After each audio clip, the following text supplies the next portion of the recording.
지금부터 성경에 있는 이야기를 간단하게 설명해 볼게요. 세상에 아무것도 없을 때 지극히 높으신 하나님이 스스로 계셨습니다. 모든 능력이 있으시고 영원히 변하지 않는 분, 사랑과 공의로 세상을 창조하신 분입니다. 먼저는 하나님을 경배하고 섬기도록 아름다운 천사들을 창조하셨죠.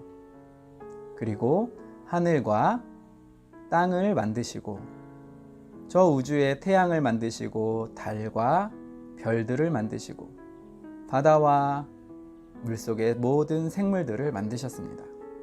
공중에 새들을 만드시고 땅에는 풀과 각종 나무들을 만드셨습니다. 그리고 마지막 날에는 짐승을 만드시고 하나님의 형상대로 남자와 여자를 창조하셨습니다. 하나님은 사람들을 사랑하셨고 그들이 하나님이 창조하신 모든 것을 마음껏 누리게 하셨습니다. 하나님은 창조하신 모든 것을 보시고 매우 기뻐하셨습니다. 하나님은 사람들을 아름다운 동산에 살게 하셨는데 하나님과 그 사람들은 너무나 친밀했습니다. 하나님은 사람들에게 한 가지 명령을 하셨어요. 동산에 있는 모든 것을 누리며 맛보며 살아라. 하지만 동산 중앙에 있는 나무의 과실만은 먹지 마라. 만약 먹으면 죽을 것이다. 이것이 우리의 약속이야. 두 사람은 하나님의 말씀을 순종하며 하나님의 동산에서 행복하게 살았습니다. 자, 하나님이 만드신 여기 이 천사를 기억하시죠? 그 중에 가장 똑똑하고 아름다운 천사 하나가 있었습니다. 많은 천사들이 그 천사를 따랐습니다. 그런데 그 천사가 점점 교만하여지더니 하나님과 같이 되기를 원했습니다. 그래서 다른 천사들에게 하나님을 섬기는 대신 자기를 섬기고 경배하게 하였습니다. 하나님은 그 나쁜 천사와 그 천사를 따르는 다른 천사들을 하늘나라에서 추방시켰는데 이 나쁜 천사를 사탄이라고 하고 그를 따르는 다른 천사들을 귀신, 악령이라고 합니다. 어느 날 사탄이 동산에 와서 여자에게 하나님이 먹지 말라 한 열매를 먹도록 거짓말로 유혹을 했습니다. 하나님께서 정말 너희에게 동산 모든 나무의 과실을 먹지 말라고 하셨느냐? 우리가 동산 모든 나무의 과실을 먹을 수 있지만 동산 중앙에 있는 나무의 열매만 먹지 말라고 하셨어. 만일 우리가 먹으면 죽을까 하노라 라고 말씀하셨지. 사탄의 주 무기는 거짓말이었습니다. 아니야 너희가 죽지 않을 거야. 먹으면 하나님과 똑같이 될 거야. 사탄의 말을 듣고 과일을 보니 먹음직도 하고 좋아 보여서 그들은 그 과일을 따서 먹고 말았습니다. 어떤 일이 일어났을까요? 여러분, 약속이 깨지면 관계는 어떻게 됩니까? 두 사람이 언약을 했는데 한쪽이 관계를 깨트리면 그 관계는 깨어지게 되겠죠. 하나님과의 언약이 깨지자 하나님과의 관계가 단절되어 버렸습니다. 또한 하나님의 명령을 어긴 것은 불법이고 죄가 됩니다. 하나님은 사랑이시지만 또한 공의로우셔서 죄를 반드시 처벌하셔야만 했습니다. 성경은 죄의 싹은 사망이요 라고 말하고 있죠. 사람들은 동산에서 쫓겨났고 인간의 3대 비극, 늙고 병들고 죽는 운명이 되었으며 사탄과 그의 천사들과 함께 영원한 지옥에 가게 되는 운명이 되었습니다. 성경은 한 번 죽는 것은 사람에게 정하신 것이요 그 후에는 반드시 심판이 있으리니 라고 기록하고 있습니다. 그래서 우리 모두는요 하나님과 분리되어 있고 두려움과 수치심을 가지고 살다가 늙고 병들고 죽고 지옥에서 영원히 형벌을 받게 되는 것이죠. 시간이 흘러 사람들의 수가 많아졌습니다. 사람들은 선행, 철학, 종교 등의 자기 힘으로 하나님께 도달하여 생명과 풍성한 삶을 누려보려고 애를 썼지만 모두 실패했습니다. 하나님께서는 사람들을 너무나 사랑하셔서 사람들이 하나님을 알고 하나님과 올바른 관계를 맺는 방법을 가르쳐 주시기로 합니다. 그것을 율법이라고 하는데 대표적인 것이 십계명이죠. 하나님은 완전하고 거룩하셔서 사람들도 완전하고 거룩해야만 하나님과 함께 살 수 있었습니다. 그렇지만 이 계명을 완전히 지킬 수 있는 사람은 아무도 없었습니다. 9가지를 잘 지키더라도 한 가지를 범하면 십계명을 온전히 지키지 못하게 되는 것입니다. 사랑이 많으신 하나님은 인간이 죄를 범했을 때 회개하고 하나님과의 관계를 회복할 수 있는 또 하나의 방법을 주셨습니다. 그것은 짐승 중에 흠없고 깨끗한 것을 잡아 죄를 지은 사람을 대신하는 희생제물로 하나님께 드리는 방법이었습니다. 성경은 회개와 피 흘림 없이는 인간의 죄사함이 없다라고 말합니다. 하나님은 죄인을 대신한 이 희생의 피를 보시고 회개하며 나오는 그 사람을 용서하셨고 하나님과의 관계를 회복해 주셨습니다.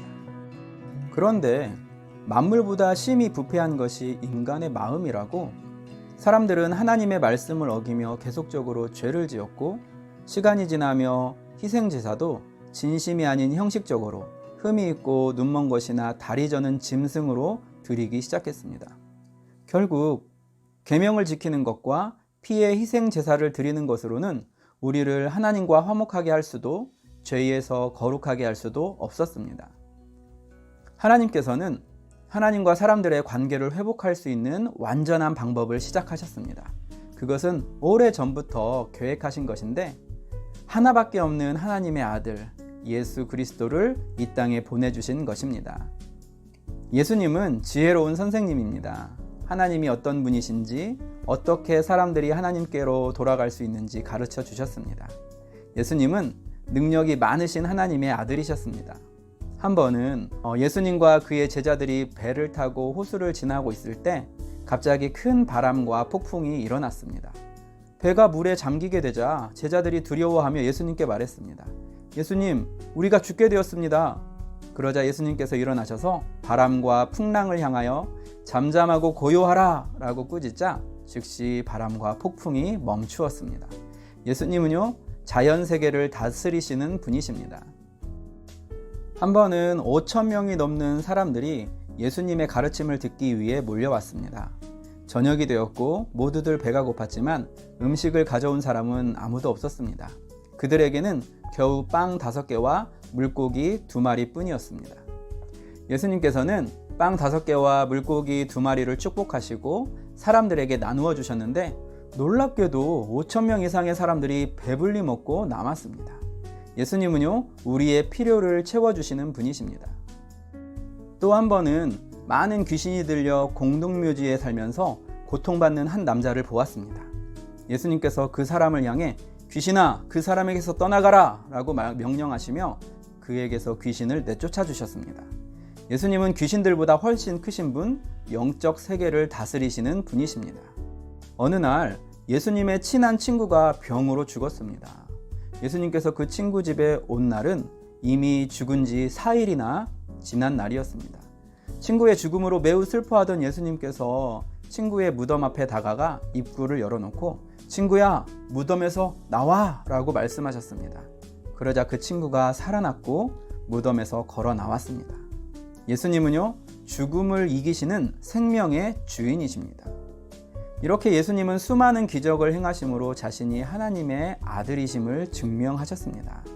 예수님은 선한 목자가 되셔서 사람들을 선한 길로 인도하시고 사랑으로 보살펴 주십니다. 예수님은요, 완전하시며 아무런 죄도 없으신 의로우신 분이셨습니다. 많은 사람들이 이 예수님을 사랑하고 믿고 따랐습니다. 그렇지만 여기 사탄의 마음을 빼앗긴 어떤 지도자들은 예수님을 질투하였고 예수님을 붙잡아 그 당시 죄인들을 사형시키는 나무 십자가에 매달았습니다. 사람들이 예수님의 손과 발을 십자가에 못 박고 옆구리를 창으로 찌르자 모든 피가 흘러내렸습니다. 예수님은 말로 표현할 수 없는 엄청난 고통을 당하고 죽으셨습니다. 여러분, 죄가 전혀 없으신 의로우신 분, 그리고 능력이 이렇게나 많으신 하나님의 아들이 왜 십자가에서 힘없이 죽으셨을까요? 여기 이 죄 없는 짐승은 왜 죽었나요? 죄가 있어서 죽었나요? 성경은 친히 나무에 달려 그 몸으로 우리 죄를 담당하셨다라고 말합니다. 예수님이 오시기 전 선지자 이사야라는 사람이 있었는데 그 이사야 선지자가 이런 이야기를 해요. 그가 찔림은 우리의 허물 때문이요 그가 상함은 우리의 죄악 때문이라. 그가 징계를 받음으로 우리는 평화를 누리고 그가 채찍에 맞음으로 우리는 나음을 받았도다. 마치 죄 없는 짐승이 죄인을 대신하여 희생 제물이 된 것처럼 예수님은 모든 사람이 지은 죄를 그 형벌을 대신하여 완전하고 영원한 희생 제물이 되어서 십자가에 죽으신 것입니다. 예수님의 죽음은 우리를 향한 하나님의 사랑을 증명해주고 있습니다. 성경은 우리가 아직 죄인 되었을 때에 그리스도께서 우리를 위하여 죽으심으로 하나님께서 우리에 대한 자기의 사랑을 확증하셨느니라 라고 말씀합니다. 이야기는 여기서 끝나지 않습니다. 예수님께서 3일 후에 죽은 자들 가운데 다시 살아나신 것입니다. 생명의 주인이신 예수님께서 부활하셔서 제자들과 500여 명 이상의 사람들에게 일시에 보이셨고 40일 동안 하나님 나라에 대해 가르치시고 하나님 우편에 오르셨습니다. 그리고 지금도 여전히 우리를 생명과 풍성한 삶으로 부르시고 예수님을 믿는 자들을 인도하고 계십니다. 예수님이 우리를 하나님께로 이끌어 주십니다. 내가 곧 길이요 진리요 생명이니 나로 말미암지 않고는 아버지께로 올 자가 없느니라 라고 말씀하셨습니다. 또한 우리는 예수님을 믿음으로 하나님의 자녀가 됩니다. 성경은 영접하는 자, 곧 그 이름을 믿는 자들에게는 하나님의 자녀가 되는 권세를 주셨으니 라고 약속하고 있습니다. 이뿐만이 아닙니다. 우리는 예수님을 통해 영원한 천국과 영원한 생명을 얻게 됩니다. 성경은 하나님이 세상을 이처럼 사랑하사 독생자 예수 그리스도를 주셨으니 이는 그를 믿는 자마다 멸망하지 않고 영생을 얻게 하려 하심이라 라고 약속하고 있습니다. 우리는 모두 자기 죄로 인해 하나님과 영원히 분리되어 있습니다. 이제 우리는 회개하고 하나님께로 돌아가야만 합니다. 우리를 위해 십자가에서 죽으시고 부활하신 예수님을 믿고 입술로 인정할 때 우리는 죄 용서받고 하나님의 자녀가 될 수 있습니다.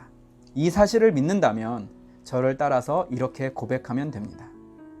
사랑의 하나님, 예수 그리스도를 알게 해주셔서 감사합니다.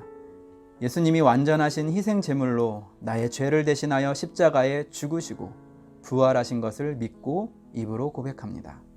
이제 내 마음을 열고 예수님을 나의 구원자, 나의 주님으로 영접합니다. 나의 죄를 용서해 주시고 나와 함께 하시며 하나님이 기뻐하시는 삶으로 인도해 주세요. 예수님의 이름으로 기도합니다. 아멘.